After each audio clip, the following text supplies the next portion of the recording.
Quand les organisateurs du festival Biotope sont venus nous présenter le projet à la région, voici quelques semaines, évidemment, nous avons été tout de suite extrêmement attentifs. En effet, nous vivons depuis quelques mois un moment particulier ici en Gironde, mais aussi dans l'ensemble de la Nouvelle-Aquitaine, puisque c'est le nouveau nom, en raison d'un débat autour des pesticides qui est devenu, à juste titre, un vrai débat de société. Pour être tout à fait franc avec vous, je m'en félicite, car aborder ce sujet en toute transparence et auprès du plus grand nombre permet d'entrer de plein pied dans un débat plus large, qui est celui de la crise écologique à laquelle notre société fait face, et qui, vous le savez, conditionne tout le reste. Nicolas Hulot le dira certainement dans quelques instants, et bien mieux que moi, mais affirmer que la question écologique se situe sur une échelle de gravité sans comparaison avec les autres problématiques, ce n'est pas une posture aujourd'hui de quelques militants engagés, mais c'est en réalité simplement tirer les conséquences des travaux de la communauté scientifique. Ce rappel me semble important à faire ici, et fondamental car il implique que nous prenions conscience collectivement que nous parlons de quelque chose qui dépasse le débat des intérêts des uns sur celui des autres. L'enjeu n'est en réalité rien de moins que la préservation du bien commun. Une fois ce constat posé et partagé, une conclusion s'impose. Nous ne serons pas à la hauteur des enjeux si nous continuons à cultiver un monde fragmenté, divisé et articulé autour de clivages permanents.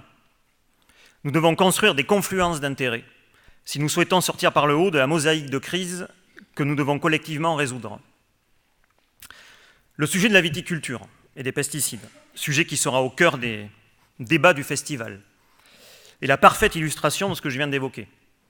La stigmatisation, la fabrication de boucs émissaires ne résoudrait rien et ne ferait que nourrir et renforcer des postures stériles.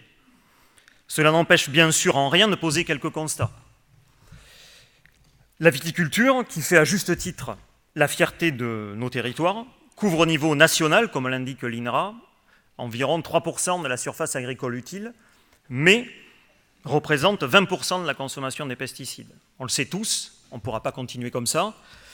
Et cette voie est sans issue, j'ai envie de dire, pour la communauté humaine dans son ensemble. Une voie sans horizon aussi bien pour la santé humaine, mais aussi en premier lieu pour celle des viticulteurs, qui se trouvent au premier rang des victimes. Comme le vient de le démontrer d'ailleurs une nouvelle fois un rapport de l'Agence nationale de sécurité sanitaire de l'alimentation et de l'environnement et du travail, c'est un peu long, mais en partie censuré, mais dont le journal Le Monde s'est fait écho il y a quelques jours. Une voie sans issue également pour la biodiversité. Donc 80%, je le rappelle, se trouvent dans les 30 cm sous la surface du sol.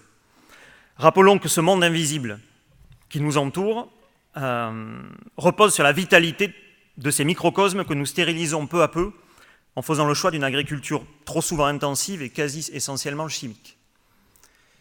Alors que faire ? Je pense que la priorité, il me semble en tout cas, c'est de faire le choix de la réconciliation. Réconcilier notre agriculture et notre viticulture avec l'avenir. Évoquer cela ne veut pas dire que toutes et tous, nous devons passer en bio dès demain, mais oui, il faut l'affirmer. L'agriculture biologique doit être un horizon, il faut le dire. Mais l'enjeu aujourd'hui est surtout d'engager chacun dans une démarche de progrès, et ceci dans un cadre sécurisé, dont les pouvoirs publics doivent être les garants. La région, et je tiens à vous le dire ici ce soir, souhaite être à l'avant-garde du travail sur la réduction des pesticides en matière viticole.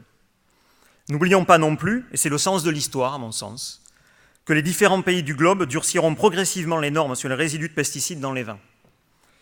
L'avantage compétitif reviendra à ceux qui auront anticipé ces mutations réglementaires.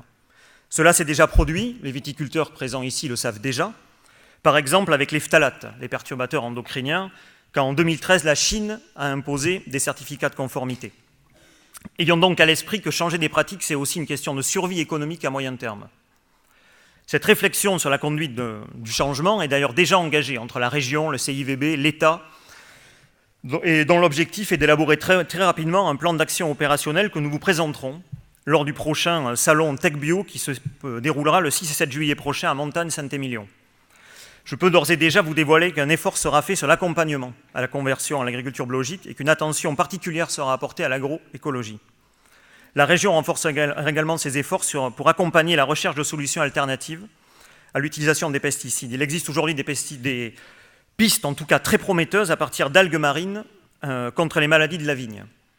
Ces quelques éléments ne sont évidemment pas exhaustifs, et vous l'avez compris, ça sera en tout cas des bribes d'informations du plan qui vous sera annoncé dans quelques jours. Mais nous devons aussi être clairs sur un autre point, et je pense que c'est important de le dire ce soir. Malgré les efforts de la région ou des pouvoirs publics dans leur ensemble, nous devons néanmoins être conscients que tout cela sera inutile et vain si de son côté en tout cas, l'ensemble de la profession viticole n'engage pas une véritable réflexion et une analyse prospective au regard des enjeux du nouveau monde qui est en train de naître sous nos yeux. Et vous savez qu'on en connaît quand même déjà quelques variables. Les fortes attentes sociétales, on les ressent tous, et ce n'est pas qu'en France, c'est dans tous les pays.